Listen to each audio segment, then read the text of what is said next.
Good evening guys. Dito tayo ngayon sa Angat, Bulacan. So meron tayo dito tinitignan na ayan, Ford Focus. Yan, medyo madilim lang. Ayan, mataas pa yung hood.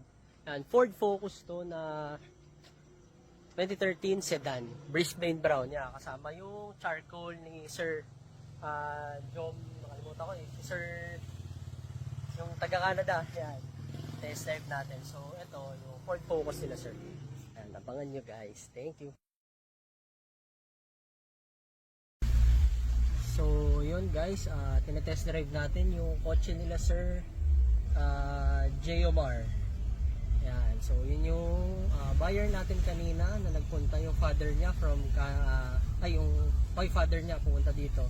Si Sir naman from Canada. So ito, dito tayo ngayon sa Angat, Bulacan. So, tinest drive natin tong unit nila Sir. Ayan, tayo kami sa gitna ng kawalan. So ito, para sure na shoot pag dineliver namin to kila Sir, para walang problema. Ay, pag dineliver, pag kinuha nila Sir. So ito, ginamit naming service ngayon para all good. So ayun yung nakuha namin, Ford Focus sedan. So yun lang guys, update ko kayo ulit soon. Thank you.